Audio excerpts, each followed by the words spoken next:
Hello friends, welcome to my channel. आज मैं आपको जैसे कमेंट्स बॉक्स में बताया गया कि ब्लाउज सिलते हैं लेकिन ब्लाउज के शोल्डर जो है वो उतरते हैं, तो वो क्यों उतरते हैं वो भी मैं आपको इस वीडियो में बताने वाली हूँ।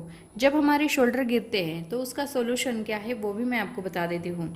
जब हम ब्लाउज के शोल्डर निकालते हैं या ब्लाउज सिलते हैं, जब हम सिलाई का काम करते हैं उस वक्त भी आपको ध्यान रखना है कि आपका गला कितना है। क्योंकि क्या हो जाता है, आप डीप गला लेंगे या शोल्डर नॉर्मल लेंगे तो आपका शोल्डर जो है वो उतर जाएगा, तो वो शोल्डर जो है नीचे के साइड में आपके गिरेंगे। तो आपको उसका ध्यान रखना है आपका गला डीप है या नहीं। डीप गला होगा तो शोल्डर को आपको कम रखना है।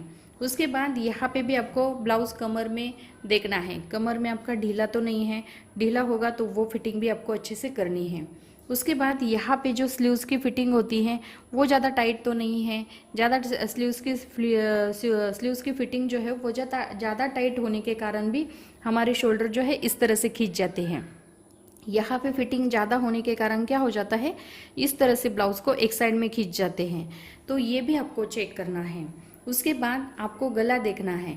जब भी आप पाइपिंग लगाते हैं, पाइपिंग लगाने से पहले जैसे हम शोल्डर को ज्वाइन करते हैं तो आपको गला नापना है। शोल्डर ज्वाइन करने के बाद यहाँ से यहाँ तक गला नापना है। जैसे आपका गला परफेक्ट आएगा तभी आपको गले के ऊपर पाइपिंग लगानी है। नहीं तो आपको क्या करना है, गला चेक करने के बाद जैसे छोटा गला होगा तो आपको हल्का सा राउंड शेप देना है और जितना आपका गला है उतना आपको करके लेना है। जब भी हम ब्लाउज की कटिंग करते हैं, गले की कटिंग करते हैं तो आपको 1/4 इंच गला कम रखना है। जैसे हम 6 इंच का गला है तो 6.25 इंच का ही गला आपको कट करना है। इससे क्या हो जाएगा, जब पाइपिंग बनाने के बाद ये गला जो है वो 6 इंच का तैयार हो जाएगा। तो उसका भी आपको ध्यान रखना है। जब हम शोल्डर को ज्वाइन करते हैं तब आपको चेक करके गला लेना है, उसके बाद ही आपको पाइपिंग लगानी है। उसके बाद जैसे हमारा शोल्डर गिरता है तो आपको उसका सॉल्यूशन भी मैं बता देती हूँ। जैसे ब्लाउज सिलने के बाद तो हम ब्लाउज को पूरा तो खोल नहीं सकते, तो फिर आपको क्या करना है, यहाँ पे जो हुक की पट्टी हो, यहाँ पे हमारा कटोरी की जो पट्टी है तो यहाँ पे कटोरी को हल्की सी अंदर के साइड में फिनिशिंग के साथ इसको दबाना है।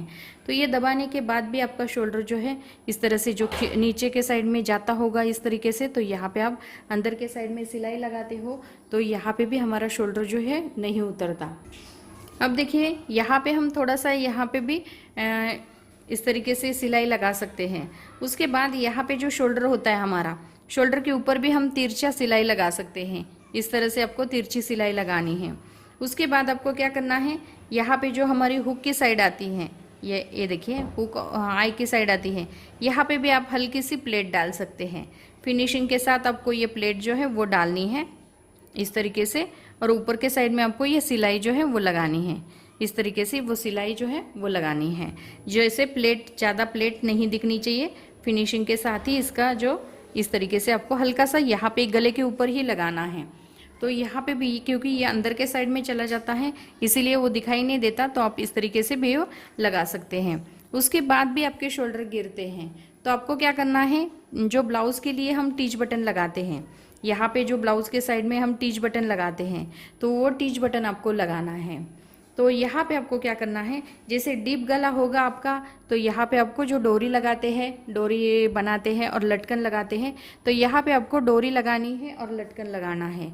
तो इससे भी आपके शोल्डर नहीं गिरेंगे। उसके बाद आपको टीच बटन लगाना है। उसके बाद आपको पहले ये फिटिंग चेक करनी है।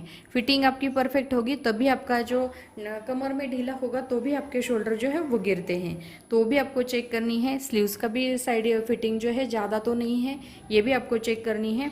और उसके बाद इसका ध्यान रखना है, जब भी आप ब्लाउज सिलते हो तो शोल्डर ज्वाइन करने के बाद आपको गला नापना है। गला नापने के बाद कम है या ज़्यादा है उसका आपको ध्यान रखना है। जैसे हमारा ज़्यादा होगा गला तो यहाँ पे आपको शोल्डर के अंदर के साइड में सिलाई लगानी है। शोल्डर के अंदर के साइड में सिलाई लगाने के बाद ये गला जो है वो छोटा हो जाएगा। जैसे गला हमारा छोटा हो गया है तो आपको हल्का सा गोल राउंड शेप में इसे कट करना है। तो जितना हमारा गला है उससे 1/4 इंच कम करना है। जैसे पाइपिंग लगाने के बाद जितना हमारा गला है उतना हमारा तैयार हो जाएगा। तो यहाँ पे मैंने बहुत ही सिंपल तरीके से आपको बताया है शोल्डर गिरते क्यों है और उसका सोल्यूशन क्या है, ये दोनों भी मैंने आपको बताया है। तो अब इसमें जो भी आपको समझ में नहीं आया होगा आप कमेंट्स बॉक्स में मुझे पूछ सकते हैं, मैं उसके ऊपर वीडियो बना के फिर से आपको बताऊंगी।